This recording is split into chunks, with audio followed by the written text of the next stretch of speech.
here's why Steins Gate Zero shouldn't exist. All throughout the story, it's Mayuri that's kept Okabe grounded in reality. He's in love with Kurisu, but Mayuri is the one that holds him down to earth. Again and again and again, Okabe battles the universe and it nearly breaks him. And here, after all he's done, after how far he's come, after he's put an end to it all in the final battle of Ragnarok, he decides to fight just one more time in one last clash against infinity, and it completely shatters his soul as he plunges over the edge of the universe. And Mayuri grabs him and pulls him back up as she slaps him right in his stupid fucking face. Because Okabe would never give up, and Mayuri knows that. She doesn't understand anything he's doing, but she understands exactly who he is. And he's not someone that would just give up. バカ言うな。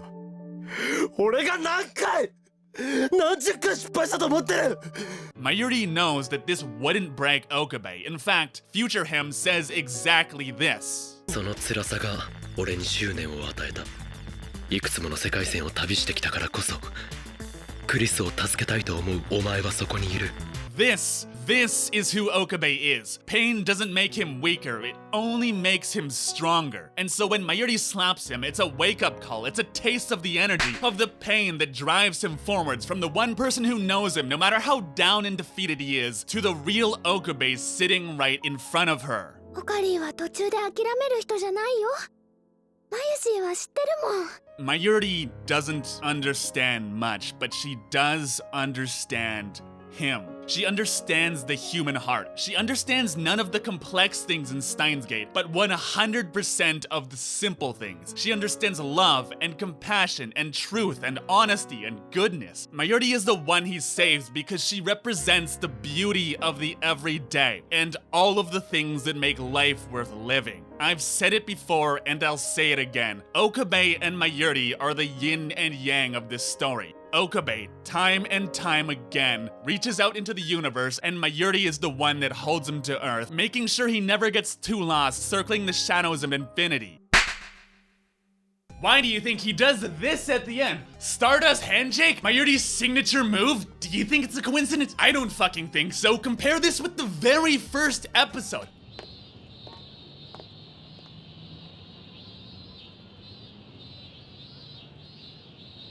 Mayuri is the core of the story, and it's their relationship that holds the world of Steins Gate together. So for all those people who saw my Steins Gate Zero video and were like, oh, Okabe being emo isn't stupid, he's sad. Of course he would be. You're the one missing the point, so-called King of Weeaboos. No!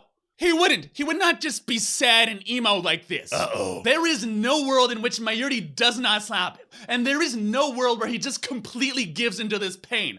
Pain makes him stronger. Mayuri knows this, he knows this, and we know this because it's stated almost fucking verbatim in the episode. If Okabe started cutting himself, would you say this is completely out of tone with the character in the story? Or would you write it off as OMG sad because if it says Steins Gate on it, then it must be okay? Hey, weeaboo! Sure, there's a world line out there that creates this dystopian future, but it doesn't have to happen like this. And it definitely doesn't have to happen with the single most boring character in the world wearing the skinned carcass of Okabe. Oh, I have a bad feeling about this. This does not mean you're not allowed to like it. I don't give a shit. You can like whatever you want. I don't know why people are so uncomfortable with the idea that it's okay to like something that's bad. But just because you like it does not mean it isn't bad. I like Future Diary, and it's not just bad, but like embarrassingly bad. But me liking it does not somehow make it good. Future Diary, yeah, this can't possibly end well. No part of this is what the characters of Steins Gate would do, and that's why I said it feels like poorly written fanfiction from people who don't understand Steins Gate.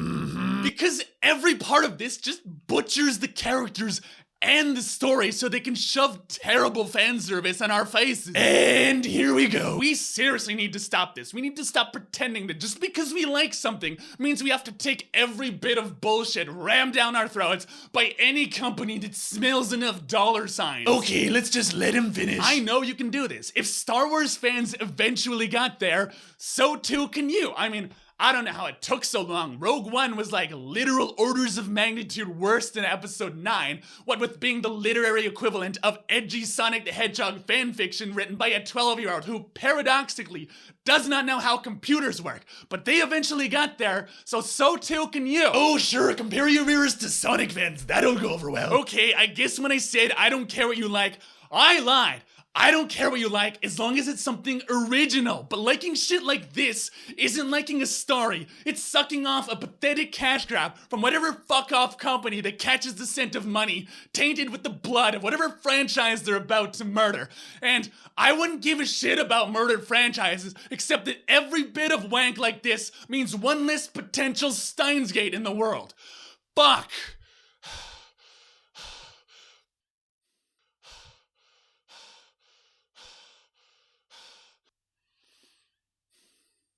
Are we done yet? Wait, have you been here this whole time? Okay, Weeaboo, what did we say about gaslighting our audience?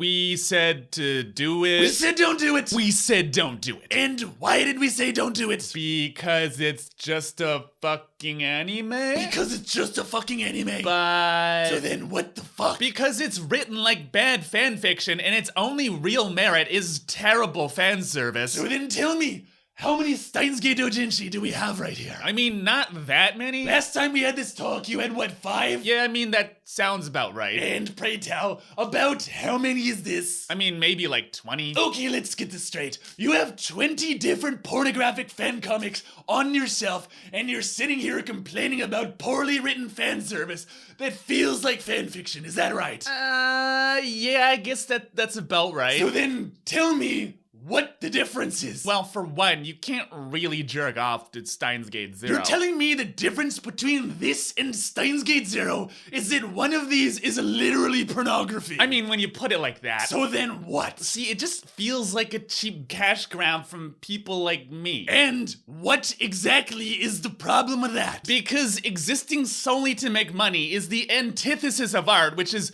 you know, the entire point of my channel. Oh, and they just gave Steins Gate away for free. Is that what happened? Well, at least it was made with love. Brother, if you think this was made with love, then there is something very fucking wrong with you. No, it's different. This celebrates the characters. Steins Gate Zero undermines them. Oh, really? You think Kurisu would just sit there jilling off in the lab? Well... Okay, just admit it. You're drawing the line here, not because of anything it is, but because of how other people see it, and that makes you feel superior. I mean, I think that's a little oversimplified. Admit it. You're a capitalist sheep, just like the rest of them.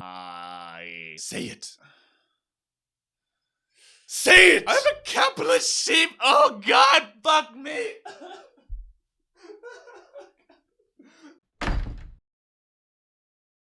Okay, now that I've got that out of my system, assuming I didn't throw you off with that completely unhinged skit, I guess this is as good a point as any to ask you to step on the like button and welcome you back to my series analyzing, in depth, literally every single episode of Steins Gate. I had more to talk about with this one, but you know, let's just cut it here and save it for next time. And that just leaves one more episode and maybe the epilogue. So, next time, the prologue of the beginning and the end.